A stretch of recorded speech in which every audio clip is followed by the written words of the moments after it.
नमस्कार, आप देख रहे हैं न्यूज इंडिया। आपके साथ मैं हूं चारुल शर्मा। बुलेटिन की शुरुआत एक बड़ी खबर के साथ करते हैं। बीजेपी अध्यक्ष जेपी नड्डा के उत्तराखंड दौरे से जुड़ी ये बड़ी खबर है।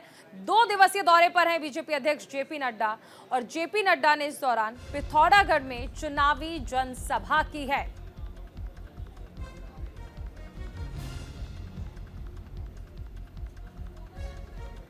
उत्तराखंड में विकास की नई गंगा बह रही है। टिहरी में बीजेपी कोर कमेटी की बैठक में भी बीजेपी अध्यक्ष जेपी नड्डा शामिल होंगे और 5 अप्रैल को हरिद्वार में रोड शो भी किया जाएगा। बड़ी खबर, बीजेपी के राष्ट्रीय अध्यक्ष जेपी नड्डा आज अपने 2 दिवसीय दौरे पर उत्तराखंड के पिथौरागढ़ पहुंचे हैं, जहां उनके साथ सीएम धामी मौजूद रहे। इस दौरान बीजेपी अध्यक्ष ने पिथौरागढ़ में चुनावी जनसभा को संबोधित किया। बड़ी संख्या में कार्यकर्ता और जनता सभा स्थल के पास मौजूद रही।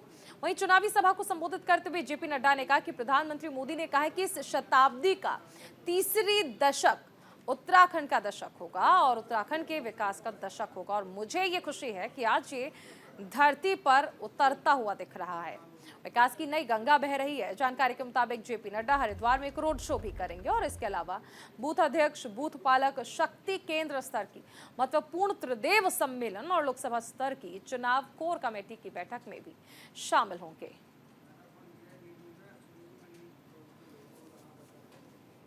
प्रधानमंत्री जी ने राजनीति की संस्कृति बदल दी। अब हम ये कहते हैं देश का पहला गांव और वाइब्रेंट विलेज की दृष्टि से 27 विलेज यहां पिथौरागढ़ के उनका भी चयन हुआ है और वहां भी उसके लिए पैसा खर्च हो रहा है और उसका विकास होगा, उसको भी हम आगे बढ़ा रहे हैं। इसलिए विकास की नई नई कहानियां आपके सामने मैं रखना चाहता हूं। आप यहां जैसे वीर भूमि मैंने कहा, आप कांग्रेस के लोगों से पूछो जब वो आएंगे वोट मांगने कि तुमने वीरों की बेइज्जती की है, सर्जिकल स्ट्राइक पर तुमने प्रश्न खड़ा किया, तुमने एयर स्ट्राइक पर प्रश्न खड़ा किया, पाकिस्तान को पहली बार तरीके से जवाब देने का काम किया तो नरेंद्र मोदी जी के नेतृत्व में हुआ। ये भी हमको ध्यान में रखना। आपको याद होगा पुलवामा की घटना घटी थी। मोदी जी ने कहा था तुमने बहुत बड़ी गलती कर दी है, तुमको इसका खमियाजा भुगतना पड़ेगा। कभी सुना है कि कोई प्रधानमंत्री इस तरीके से बोलते हैं कि तुमने बहुत बड़ी गलती कर दी है और तुमको इसका खमियाजा भुगतना पड़ेगा? और उसके बाद आपको मालूम है 10 दिन बाद एयर स्ट्राइक हुआ था और पाकिस्तान में जितने भी अड्डे चल रहे थे, ट्रेनिंग कैंप, सब ध्वस्त कर दिए गए थे। ये हमने देखा। इस सीमांत क्षेत्र में भारतीय जनता पार्टी के राष्ट्रीय अध्यक्ष, हम सबके प्रेरणा स्रोत आदरणीय जगत प्रकाश नड्डा जी का इस सीमांत क्षेत्र पर आने पर, इस वीर भूमि, देवभूमि पिथौरागढ़ में आप सबकी तरफ से हार्दिक स्वागत करता हूं, हार्दिक अभिनंदन करता हूं। भाइयों बहनों, आदरणीय नड्डा जी के नेतृत्व में आज भारतीय जनता पार्टी अटक से लेकर कटक तक, कश्मीर से लेकर कन्याकुमारी तक लगातार संगठन का अपना विस्तार कर रही है। लगातार एक पन्ना प्रमुख से लेकर बूथ अध्यक्ष तक आपके मार्गदर्शन में बहुत प्रभावी तरीके से आज देश के अंदर काम हो रहा है। और मैं सच कहूं तो आज जिस स्तर पर हमारी पार्टी पहुंच गई है, जिस प्रकार से आज पार्टी का प्रचार प्रसार हुआ है, भारतीय जनता पार्टी के बिना भारतीय राजनीति की आज कल्पना भी नहीं की जा सकती है। ऐसे महान संगठन का अध्यक्ष होकर भी आदरणीय नड्डा जी जिस प्रकार सहजता से, सरलता से और डाउन टू अर्थ रहकर हम सभी कार्यकर्ताओं का, आम जनता का मार्गदर्शन करते हैं, जिस प्रकार से वो काम करते हैं, हम सबको उनसे प्रेरणा मिलती है। हमारे साथ अनुज अवस्थी जुड़ गए ज्यादा जानकारी के साथ। अनुज, देखिए जेपी नड्डा खुद पहुंचे हुए हैं और प्रथम चरण में चुनाव भी होना है उत्तराखंड में। ऐसे में क्या असर पड़ने वाला है उत्तराखंड की लोकसभा सीटों पर जेपी नड्डा के इस दौरे का? जी बिल्कुल, उत्तराखंड में राष्ट्रीय अध्यक्ष जेपी नड्डा 2 दिवसीय दौरे पर हैं। आज वो पिथौरागढ़ में जनसंवाद रैली में उन्होंने प्रतिभाग किया। मुख्यमंत्री पुष्कर सिंह धामी भी मौजूद रहे। इसके साथ ही बीजेपी के सभी कार्यकर्ता भी मौजूद रहे। अल्मोड़ा लोकसभा सीट से अजय टम्टा को टिकट दिया गया है। उन्हीं के समर्थन में जनसभा को जेपी नड्डा ने संबोधित किया। साथ ही साथ उन्होंने ये भी कहा कि हमारी सरकार में भ्रष्टाचार दूर हुआ है। पहाड़ का पानी और पहाड़ का जवानी, जो पहाड़ के काम नहीं आता था, आज वो स्थिति है कि दोनों चीजें पहाड़ के काम आ रही है।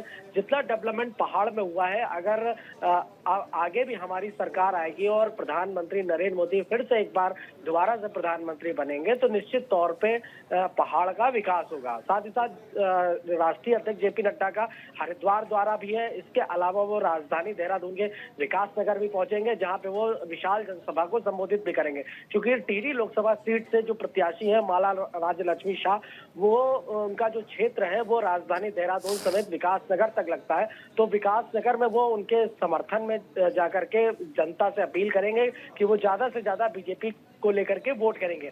इसके अलावा राष्ट्रीय अध्यक्ष जेपी नड्डा बूथ स्तर से लगा करके और पन्ना प्रमुख तक की एक हाई लेवल बैठक लेंगे कि पन्ना प्रमुख और बूथ लेवल का जो कार्यकर्ता है वो सबसे अहम माना जाता है, तो उसकी एक बैठक भी लेंगे राष्ट्रीय अध्यक्ष जेपी नड्डा। इसके अलावा अगर बात करें तो धर्मनगरी हरिद्वार में भी बीजेपी ने त्रिवेंद्र सिंह रावत को टिकट दिया है, जो पूर्व मुख्यमंत्री भी रह चुके हैं। तो उनके समर्थन में अपार जनसभा जो को संबोधित भी करेंगे। साथ ही साथ उनके समर्थन को लेकर के लोगों से वोट देने की अपील भी करेंगे। तो राष्ट्रीय अध्यक्ष का 2 दिवसीय कार्यक्रम है। साथ ही साथ वो जो राष्ट्रीय लेवल के और जो उत्तराखंड के जो स्टेट लेवल के जो कोऑर्डिनेटर है उनकी भी बैठक करेंगे। जी अनुज, एक चीज और है, देखिए 2 कैंडिडेट्स का आपने नाम लिया। त्रिवेंद्र सिंह रावत जो कि पूर्व सीएम रहे हैं, उनके कुछ फैसले ऐसे रहे जिसकी वजह से जल्दबाजी में मुख्यमंत्री बदलना पड़ा। माला राजलक्ष्मी शाह राजघराने से आती हैं, लेकिन उनसे भी जनता को शिकायतें थी कि राजघराने से तो आती हैं लेकिन क्षेत्र में बहुत कम मौजूद होती हैं। क्या लगता है कि अब ये जो डैमेज रहे हैं इन्हें कंट्रोल करने की कोशिश बीजेपी कर रही है स्टार प्रचारकों के दौरे से, या लगता है कि उसका फायदा भी होगा? ये 2 चीजें हैं, क्योंकि त्रिवेंद्र सिंह रावत को मुख्यमंत्री पद से हटाया गया था उनके कुछ फैसलों की वजह से, लेकिन राष्ट्रीय नेतृत्व ने जब उनको लोकसभा का टिकट दिया उसके बाद से त्रिवेंद्र सिंह रावत के समर्थन में मुख्यमंत्री पुष्कर सिंह धामी, राष्ट्रीय अध्यक्ष जेपी नड्डा और आगे हालांकि प्रधानमंत्री नरेंद्र मोदी की भी हरिद्वार में रैली हो सकती है। तो वो उस डैमेज को जरूर कंट्रोल जरूर किया जा रहा है बीजेपी के द्वारा।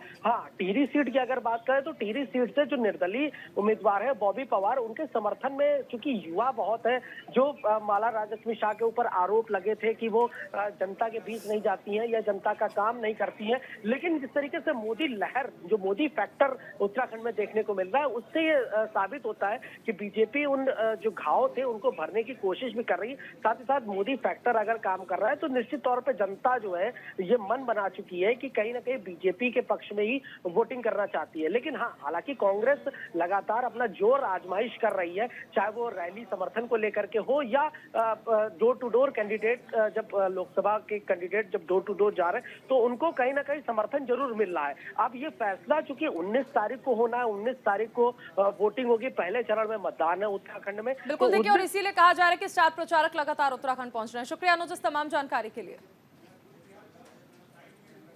सीधा लिए चलते हैं आपको बंगाल, जहां पर प्रधानमंत्री नरेंद्र मोदी इस वक्त मौजूद हैं।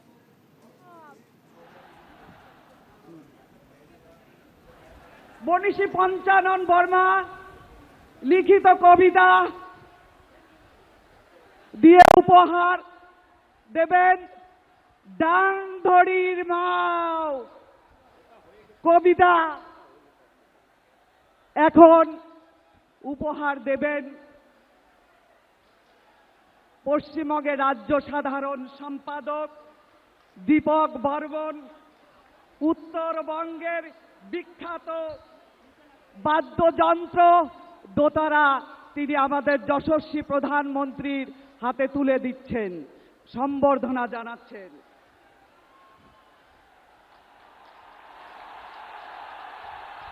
জয় শ্রীরাম, জয় জয় শ্রীরাম।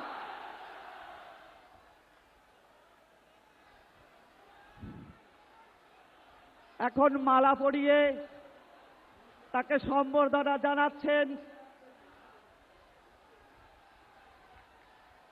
আমাদের কোচবিহার এবং আলিপুরদুয়ার জেলার সমস্ত নেতৃবৃন্দ প্রধানমন্ত্রীকে মালা পরিয়ে সম্বর্ধনা জানালেন।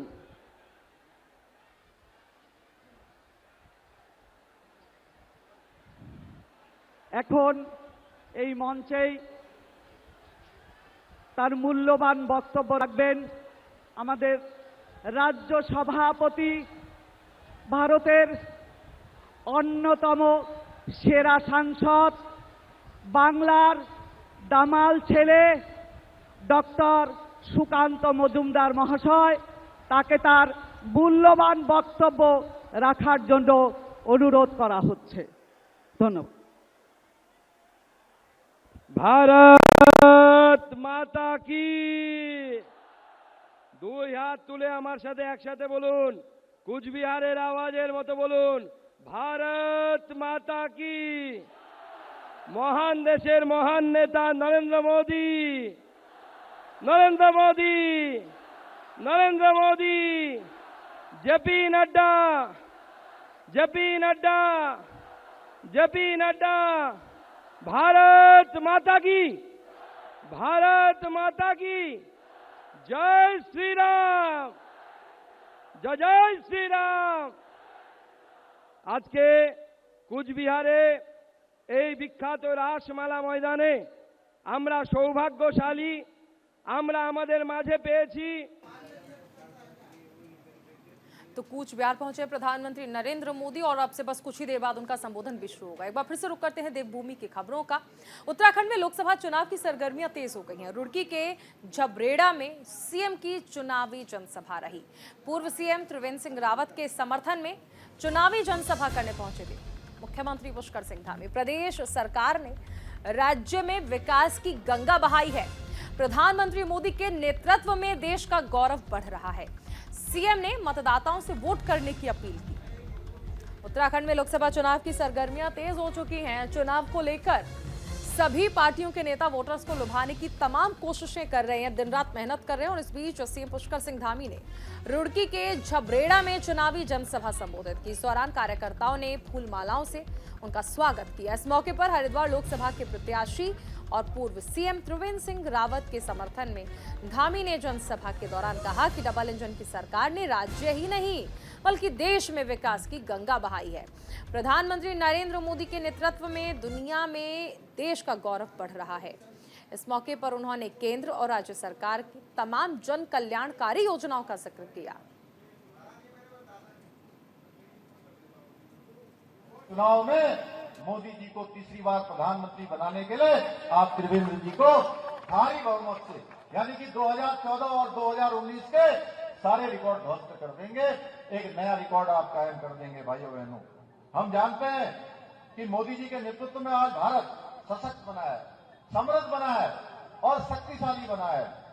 भाइयों बहनों, पिछले 10 सालों में 12 करोड़ गरीबों को हर घर नल से जल पहुंचाने का काम हुआ है। देश के अंदर 7 लाख से ज्यादा घरों में इससे पानी पहुंचा है। 10 करोड़ शौचालय बने हैं। करीब 2 लाख शौचालय उत्तराखंड में भी बने हैं। और जहां 50 करोड़ से ज्यादा लोगों को आयुष्मान कार्ड से। बात करते हैं चारधाम यात्रा की। चारधाम यात्रा के लिए अब बस 1 महीने का समय बचा है। मई से चारधाम यात्रा 2024 की शुरुआत होनी है, जिसके लिए प्रशासन ने तैयारियां शुरू कर दी हैं। इस बार यात्रा के दौरान श्रद्धालुओं को चारों धाम के मौसम के बारे में ट्रांजिट कैंप में जानकारी दी जाएगी। मौसम का अपडेट इलेक्ट्रॉनिक डिस्प्ले पर दिखाई जाएगा। चारधाम यात्रा के दौरान खराब मौसम के चलते यात्रियों को दिक्कतों का सामना करना पड़ता है, लेकिन इस बार यात्रियों को मौसम की हर अपडेट ट्रांजिट कैंप में दी जाएगी। मौसम की जानकारी के साथ ही तीर्थ यात्रियों को इसके जरिए अन्य महत्वपूर्ण जानकारियां भी दी जाएंगी। 8 या 9 अप्रैल से चारधाम यात्रा के लिए पंजीकरण शुरू होने की संभावना है। 25 अप्रैल तक ट्रांजिट कैंप में सभी सुविधाएं चाक चौबंद कर दी जाएंगी। हमारे साथ सहयोगी संजय पुंडी जुड़ गए ज्यादा जानकारी के साथ। संजय, बस 1 महीना बचा है और चारधाम यात्रा की तैयारियां जो हैं, क्या अब ये मान लिया जाए कि अंतिम चरण में पहुंचने की ओर है, क्योंकि वक्त बहुत कम है? देखिए, उत्तराखंड राज्य सरकार भी चारधाम यात्रा को गंभीरता से ले रही है। चारधाम यात्रा को लेकर राज्य सरकार ने अपनी तैयारियां शुरू कर दी है। यानी कह सकते हैं कि विशेष तैयारियां होती हैं, क्योंकि देश के कोने कोने से जो श्रद्धालु होते हैं देवभूमि उत्तराखंड पहुंचते हैं और हरिद्वार भी पहुंचते हैं, क्योंकि चारधाम यात्रा का जो प्रवेश द्वार है वो हरिद्वार को ही कहा जाता है। यही वजह है कि जो श्रद्धालु होते हैं सबसे पहले हरिद्वार पहुंचते हैं और यहाँ से मां गंगा में स्नान करने के बाद अपनी चारों धामों की शुरुआत करते हैं। इस बार राज्य सरकार ने एक खास इंतजामात किए हैं। आईएमडी द्वारा यानी मौसम विभाग के द्वारा एक विशेष एलईडी या डिस्प्ले लगाई गई है। जगह जगह पर कैंप लगाए जाएंगे, क्योंकि हम देखते हैं कि जब चारधाम यात्रा शुरू हो जाती है तो मौसम होता है तो काफी प्रभावित यात्रा को कर देता है, क्योंकि यात्री कई बार होता है यात्री फंस भी जाते हैं। इसी को ध्यान में रखते हुए तमाम इंतजामात यहाँ पर किए गए हैं। जो चारधाम यात्रा सफर होगा यानी जगह जगह वहां पर कैंप लगाए गए हैं, वहां पर एलईडी के माध्यम से मौसम की हम जानकारी ले सकते हैं। इसके अलावा जो हेली सेवाएं हैं वो भी यहाँ राज्य सरकार ने कई कंपनियों को उनका कॉन्टैक्ट दिया है। सभी कंपनियों के अलग अलग रेट्स तय किए गए हैं। उसके अलावा जो तीर्थ यात्री है उनको भी नियम में रहकर यात्रा करने के लिए कहा गया है। हालांकि पंजीकरण शुरू हो गया है, क्योंकि 10 मई को केदार बाबा के धाम खुल जाएंगे। उसके बाद लगातार यहाँ पर जो यात्री होंगे वो पहुंच पाएंगे। जी, शुक्रिया संजय इस तमाम जानकारी के लिए। उत्तराखंड पुलिस ने हल्द्वानी के बनभूलपुरा कांड के मास्टरमाइंड की पत्नी साफिया मलिक को यूपी के बरेली से गिरफ्तार किया है। साफिया के पति अब्दुल मलिक और उसके बेटे को पुलिस ने पहले ही गिरफ्तार कर लिया था। साफिया पिछले 2 महीने से फरार थी। पुलिस उसकी तलाश में दबिश दे रही थी। हालांकि अब पुलिस को सफलता मिल गई है। मामले में नैनीताल एसएसपी प्रहलाद मीणा ने बताया कि नैनीताल पुलिस ने हल्द्वानी के बनभूलपुरा कांड के मास्टरमाइंड अब्दुल मलिक की पत्नी साफिया मलिक को बरेली से गिरफ्तार किया है। नगर निगम हल्द्वानी की शिकायत के आधार पर पुलिस ने साफिया, अब्दुल और अन्य के खिलाफ मामला दर्ज किया है। इस मामले में जांच अभी चल रही है।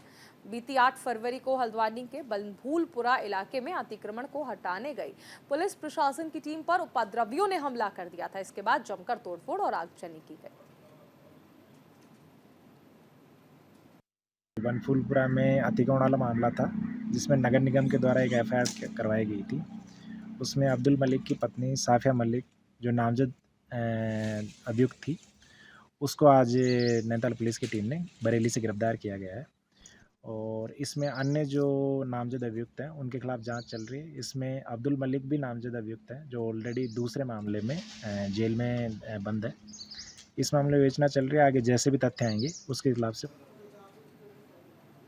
उधर लोकसभा चुनाव के बीच हरिद्वार में कांग्रेस को बड़ा झटका लगा है। पूर्व सीएम हरीश रावत के 3 करीबी नेताओं ने कांग्रेस छोड़कर अपने सैकड़ों समर्थकों के साथ बीजेपी का दामन थाम लिया है। प्रदेश अध्यक्ष महेंद्र भट्ट और लोकसभा प्रत्याशी त्रिवेंद्र सिंह रावत ने सभी नेताओं को बीजेपी ज्वाइन कराई। बीजेपी ज्वाइन करने वाले नेताओं में संजय महंत कांग्रेस के टिकट पर विधानसभा और मेयर का चुनाव लड़ चुके हैं। पुरुषोत्तम शर्मा हरीश रावत के ओएसडी रह चुके हैं, जबकि राजेश रस्तोगी पूर्व दर्जाधारी और हरीश रावत के प्रवक्ता भी रह चुके हैं। सभी नेताओं ने बीजेपी ज्वाइन कर ली है।